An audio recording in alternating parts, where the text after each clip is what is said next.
Okay, for today's video, I want to do a Virginia wrap up, just summarize what took place in Virginia. First time I ever turkey hunted up there. Turkey hunted on national forest and public land. I was able to actually hunt 4 weeks, 4 separate weeks, and no, actually 4 consecutive weeks. And I was only able to hunt 2 days per week for a total of 8 hunts.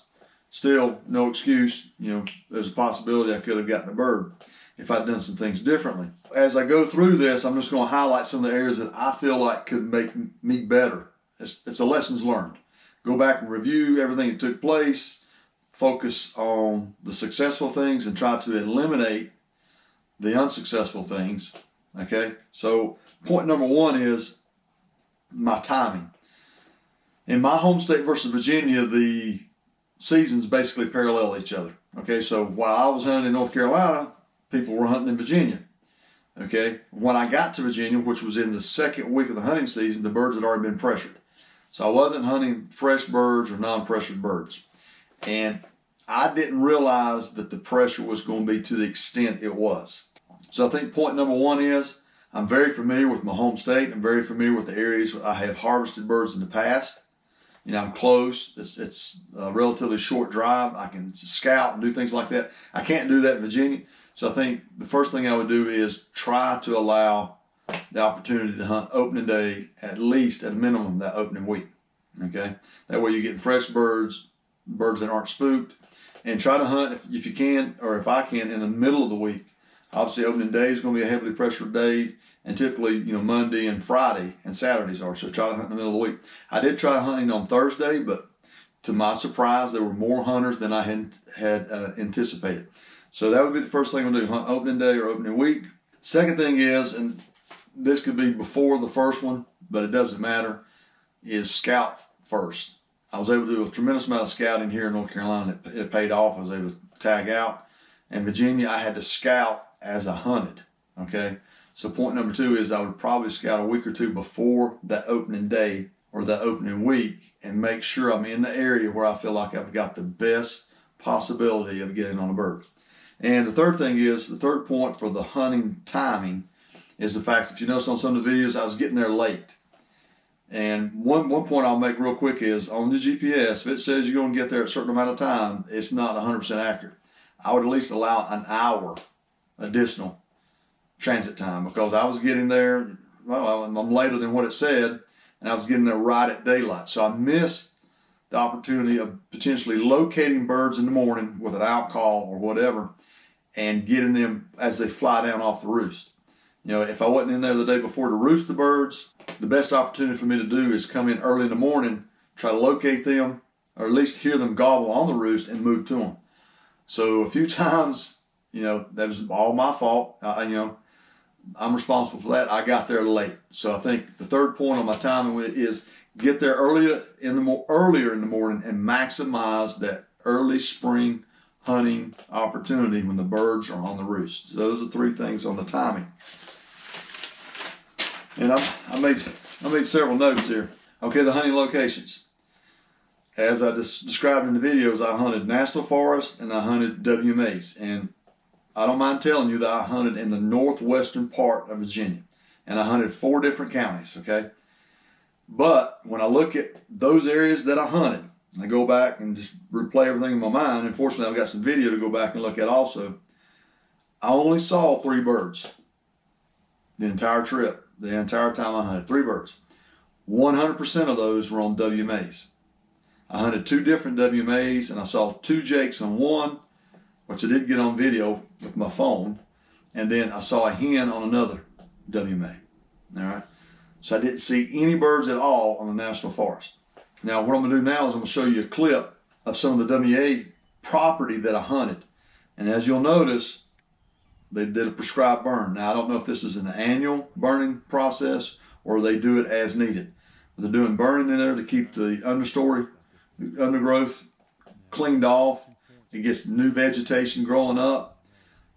And they do bush hogging, a tremendous amount of bush hogging on the lanes, around the fields, keeping the edge in place. Provides good bugging areas for turkeys, good strutting zones for turkeys as well.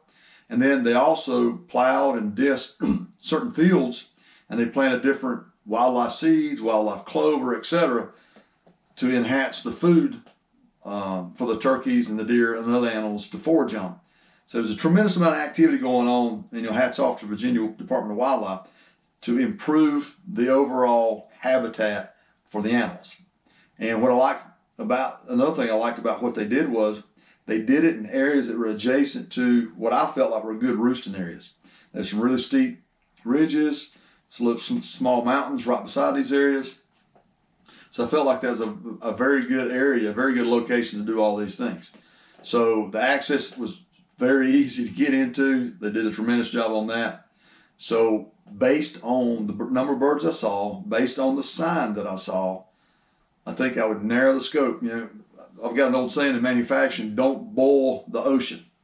If you try to hunt too big of an area, you're not going to be as effective as if you really get familiar with a smaller area and learn and understand where everything is taking place. So narrow it down. I think I'm going to try to focus on WMAs.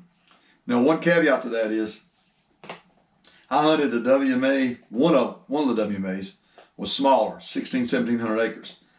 And based on what I read, and I'm sure you guys have done research also, if you go to the NWTF or other websites, you'll notice that the turkey range, depending on certain characteristics of the land and the terrain and the food, etc., that they're in, could go in from 300 to 2,500 acres in size, based upon some reports that I've read. So that WMA was 1,700 acres. They could be going off the WMA and then coming back on. And obviously, I can't hunt the private land. Somebody at a disadvantage. So maybe what I do is switch gears and focus on the bigger or the larger acreage WMAs that have enough range for the turkeys to stay on. But I caution you, there are some really small WMAs out there that people may overlook that may have a lot of birds. And the other thing I just want to mention real quick is I didn't hunt the fringes. I know a lot of people do, and it makes perfectly good sense to me. It's very logical. I think it's a great sound strategy. You just got to make sure you don't get on the private property. But when you hunt those fringes, even on WMAs, a lot of times the private property has crop fields, pastures, etc. They've done some things to improve private land, and that allows the birds more food in areas to strut and to breed and do those different things that they do, and they like to go back and forth. So sometimes when the hunter pressure goes into the public, it pushes them onto the private. And if you get on those borders or fringes, sometimes you can catch them coming back across. But as I said, you got to be very careful about getting on the private land.